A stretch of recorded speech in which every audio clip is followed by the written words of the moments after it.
हजारों हजार वर्ष पहले एक बहुत ही ज्ञानी ऋषि हुए जिनका नाम था भृगु। उनके पुत्र हुआ और उसका नाम रखा गया कवि।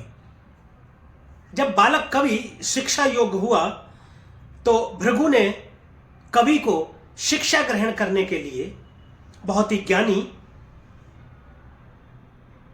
अंगिरस ऋषि के आश्रम में भेज दिया। अंगिरस ऋषि के आश्रम में और बच्चों के साथ या और बालकों के साथ, विद्यार्थियों के साथ कवि भी शिक्षा ग्रहण करने लगा।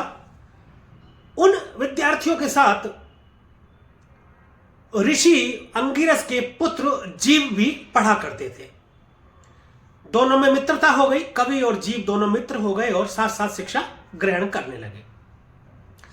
एक समय फिर ऐसा भी आया कि अंगिरस ने सोचा कि विद्यार्थियों की परीक्षा ली जाए, कौन विद्यार्थी ज्यादा मेधावी है या कौन विद्यार्थी थोड़ा कमजोर है।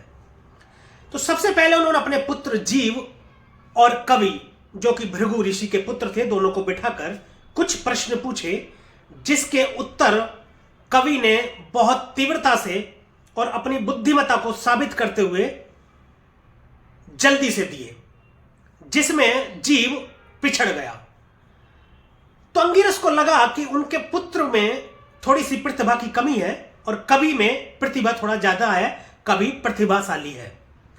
तो उन्होंने पुत्र मोह में आकर सोचा कि मैं अपने पुत्र जीव को अलग से विद्या दूं। यह सोच करके जीव को अलग से पढ़ाने लगे और कवि को वो थोड़ा उसको इग्नोर करने लगे।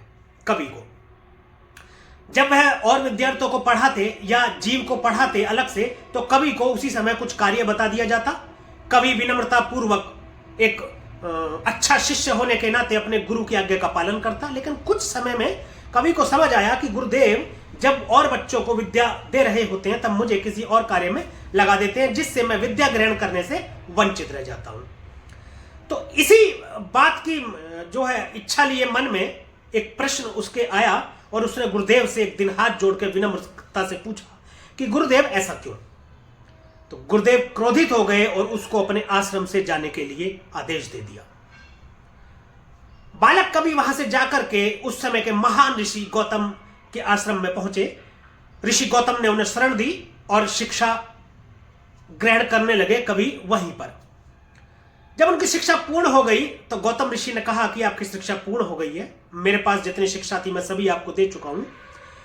चूंकि आप ज्यादा प्रतिभाशाली हैं, इसलिए आप भगवान शिव की पूजा कीजिए, उनकी आराधना कीजिए, क्योंकि उनके सिवा अभी और कोई बचा नहीं जो आपको या आप जैसे प्रतिभाशाली बालक को और शिक्षित कर सके।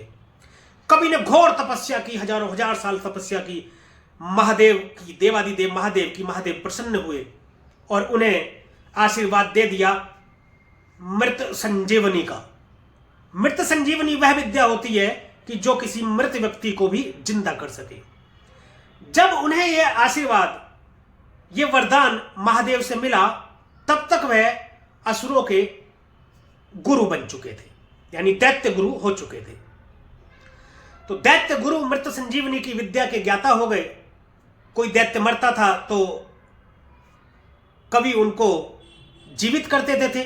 इस तरह कैसे दैत्यों ने आतंक मचाना शुरू कर दिया और देवताओं पर ही कब्जा करने का सोचा। देवताओं में त्राहिमाम हो गया और वो भगवान शिव के पास गए और उन्हें सारा वृत्तांत सुनाया। भगवान शिव ने अपना आकार बढ़ाते हुए कवि को निगल लिया। जब कवि को निकल लिया तो मृत संजीवनी विद्या तो जरूर आती थी कवि को, परंतु वह पेट में बैठकर या रहकर कुछ कर नहीं सकता था। तो उसने अपनी बुद्धि लगाई और वह वहां पेट में बैठ करके ही शिव की आराधना करने लगा। बहुत वर्षों तक शिव की आराधना जब करी तो शिव भी प्रसन्न हो गए। एक दिन उन्होंने कहा, ये मेरा भक्त जो है इतना हठधर्मी है कि अंदर बैठकर ही मेरी तपस्या कर रहा है। तब उन्होंने उसे बाहर निकाला और उसे वरदान दिया कि आप आज से कवि नहीं, शुक्र आचार्य के नाम से जाने जाओगे और आपको नवग्रह में स्थान मिलेगा। इस प्रकार शिव के वरदान से सुशोभित हो शुक्र नवग्रह में शामिल हुए। तो आज हम हम शुक्र ग्रह की बात करेंगे प्रियजनों, जो कि 18 जनवरी सन 2024 को रात्रि 8:46 कर वृश्चिक राशि से निकलकर और धनु राशि में प्रवेश करने जा रहे हैं। धनु राशि देवगुरु बृहस्पति की राशि है, शुक्र देव दैत्य गुरु है।